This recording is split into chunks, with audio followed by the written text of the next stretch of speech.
Hi everyone, this is Yarman. I'm just here to share my personal P rank strategy for level 4 to Goddamn the Sun. I'm just going to let the video play here, and I'm just going to talk over it and explain what's going on. I'll pause it occasionally to explain something better. First of all, we're just dropping into the level, and I just set up my weapons here. This is my typical loadout. I use the Slab Piercer, and then the other two just the standard revolver, and then I use the sawed-off shotgun, or the sawed-on shotgun as my jackhammer. And then I use the attractor saw blades, and then the other two with the nails.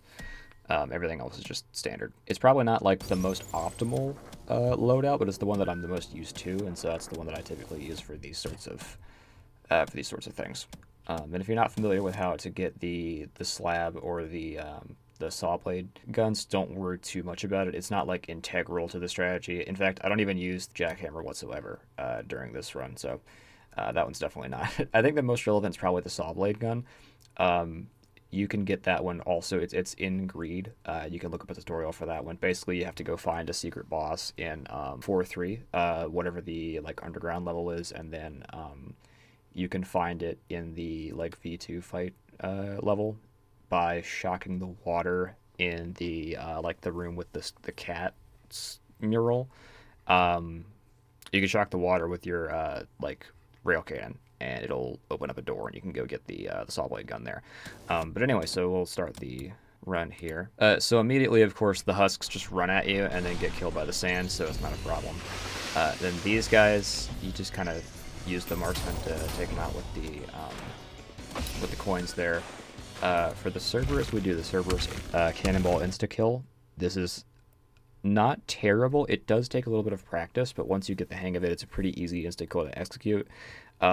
It does get harder when you're having to deal with a bunch of like lesser enemies that are like swarming you while you're trying to do it. But it is pretty consistent on just single target Cerberus like this guy who's just kind of sitting here with nobody else around him. So all you got to do is fire your cannonball into him and then whiplash the cannonball and punch it again, and that will like two-shot Cerberus, and you'll get the dunked style point also, which is nice. For these guys, I don't really have a strategy. I just kind of throw the nail gun at the first soldier and then overheat into the Maurice. Usually I would hit the second soldier with the nails there so that he died to the conductor, but I did not do that this time, so, you know. So here I use the saw blade gun just to try to clear out the soldiers as I want to deal with the angel. Those angels are really easy just to kill with the overheat nail gun. As long as you charge it up, you can usually get them with one shot of it, like just letting it empty out all the way. This Maurice was really sloppy. I didn't really have a good... I was trying to do a cannonball there, but it wasn't charged up yet, and so I just kind of panicked and started shooting at it with my pistol, and eventually got it. You can skip that gap. You don't have to like wait for the things. You can make it if you just dash across, but I just decided to wait for it because I had 15 health. I didn't want to risk it. So here, rather than like waiting for the cutscene to finish, you can just go ahead and grab the dual wield power up from around the corner and then come back, and then the Maurice will be there for you to shoot once you're back, and you can just kill him with the overheat nail gun. It's pretty easy. And then the Cerberus, they spawn down there. Again, you can kill them with 2 cannonball hits, and so you can do that. I messed up the deflector into the second one there, but you can pretty easily take it out with just a shotgun blast and the couple punches and things like that. That was a bit of freestyle on that guy there. So then, once you get in the temple, I tend to do the blue door first, just because it's easier to chain all of the dual wield power-ups together, I find, if you do this one first.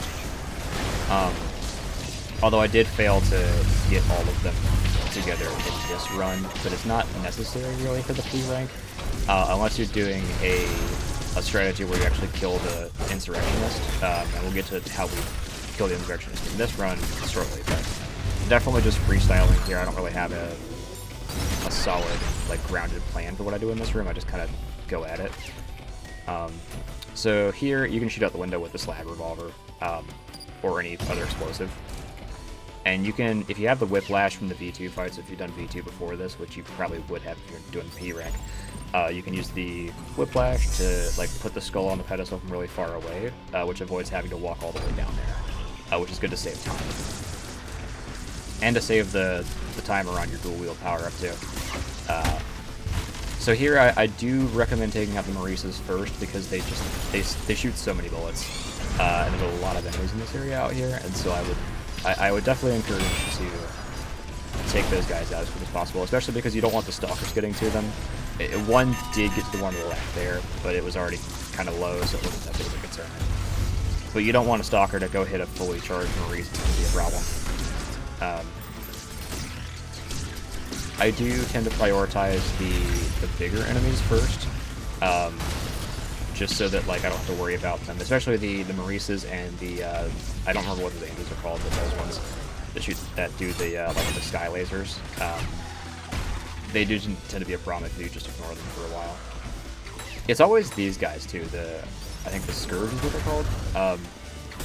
There's always one of them left over because they're one of the few enemies that doesn't actively chase you.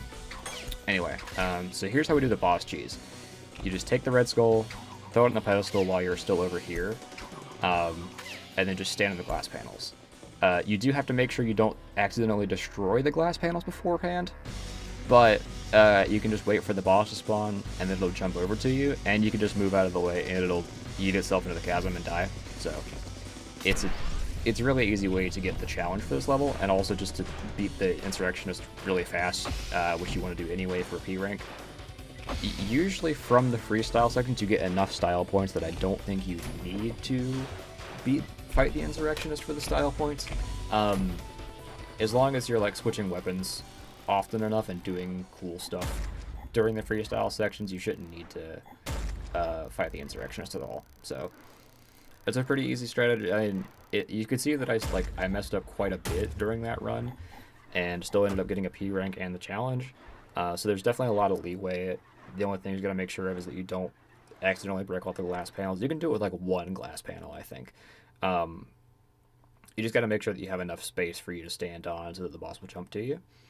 But other than that, that's pretty much it. That's the strategy. Thank you for watching. I hope you found this helpful.